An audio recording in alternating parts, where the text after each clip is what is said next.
Jared Polin, FroKnowsPhoto.com, and this is your Photo News Fix. This fix is brought to you by the all-new Datacolor Spyder X. X gonna give it to you. X gonna deliver to you. X gonna give it to you. What's X gonna do? Give it to you. He's gonna give it to you. Datacolor spent the last 3 years creating the completely new lens-based color engine technology that's featured in the Spyder X. It's faster, more accurate, and the easiest to use, kind of like me. You don't need to be a color expert to achieve high-quality color on your monitors. To learn more about the Spyder X or to pick one up, head on over to datacolor.com/fro. X gonna give it to you. He gon' give it to you. X gonna. First up, we all know that Nikon is working on what might be the last great high-end action DSLR in the way of the D6. And what we don't know is, well, much about what the specs look like. Nikon Rumors is reporting that the D6 will have a 24 megapixel sensor, 4K video at 60 frames per second, longer manual exposure times, which no one actually cares about. And when I say no one, I really mean me, because I don't care about that. But this new Nikon rumor points to the D6 having something no other Nikon DSLR has ever had: built-in sensor stabilization. I get it, I don't get it. but I don't really get it. What exactly don't you get? I've owned just about every high-end Nikon there's been, from my first digital camera, the D2H, to the D2X, then the D2XS, D3, D3S, D4, D4S, and now the D5. But the truth of the matter is, I don't think I can justify purchasing a D6. Well, if you had read your industry breakdown, you would see. And sensor stabilization won't sway me if it's true. There, that might help. I've simply fallen in love with EVFs and focus points that cover the entire frame to ever want to go back. Not to mention silent shooting, AKA I'm really talking about the Sony A9. Do I think this rumor is true? I think the question is more, does it even matter if it's true? Precisely. The D6 will be the last high-end pro DSLR Nikon ever offers. Next up, could this 60 megapixel 8K video shooting image sensor find its way into future Nikon cameras? According to a few rumor sites, Nikon has already signed up to purchase this new sensor. On top of the 8K video shooting, they are reporting that it will have a base ISO of 64. So the question is, what cameras could this be for? Would Nikon dare put out a D860 DSLR with a 60 megapixel sensor? I hope not, because the DSLR is pretty much dead. Do we even need 60 freaking megapixels? Raw files from the D850 and Z7 that are uncompressed are already close to 100 megs each. Could it be for a future mirrorless camera like the Z8 or Z9 that's supposed to be the high-end professional version? Personally, I can't see them putting out a 60 megapixel sensor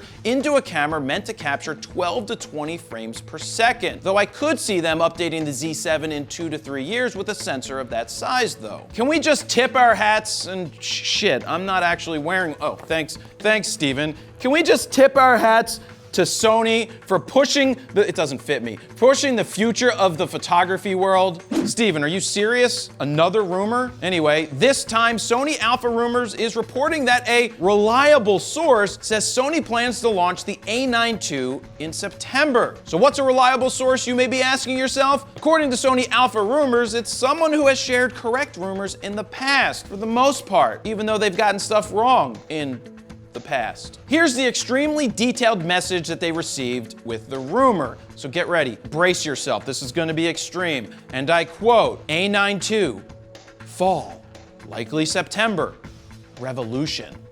Yep, that sounds more like my sushi order. Spicy tuna, 10 minutes, in my belly, satisfaction.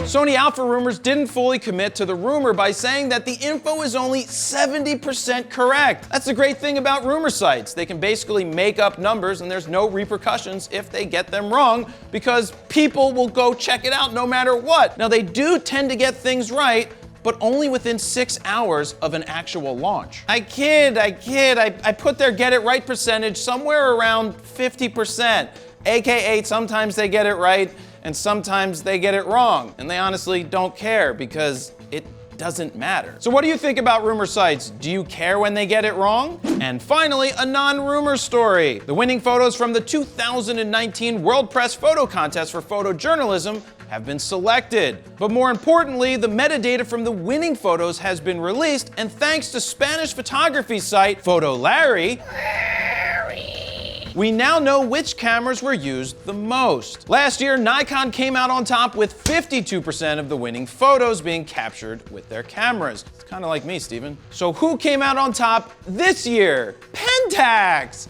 Pentax came on top. Oh no, actually, they didn't. Canon came on top with 46.6% of the winning photos, followed by Nikon with 36.8%, then Fuji with 10.5%, and Sony's pulling up the rear with only 2.6%. By the way, the one Sony shooter's photo that won an award was taken with the A7R II. The 5 cameras with the most wins were the Canon 5D Mark IV with 6, 5D Mark III with 5, D5 with 4, 1DX Mark II with 3, and the D850 with 3 as well. 73.3% of the winning photos were taken with a full-frame sensor, followed by 11.1% captured with APS-C size sensor, followed by micro four thirds with, get this, 0.0%. Sick burn. So what's this all mean in the grand scheme of things? Nothing!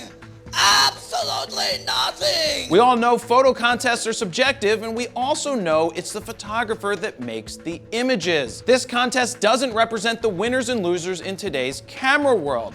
But if Nikon was on top, I'd be celebrating victory! Actually, no, I wouldn't. And there you have it. That's your photo news fix this time around. To check out the last fix, go ahead and click on the screen right here. Don't forget to like, share, comment, and subscribe. And that's where I'll leave it. Jared Polinfronos, Photo.com. See ya.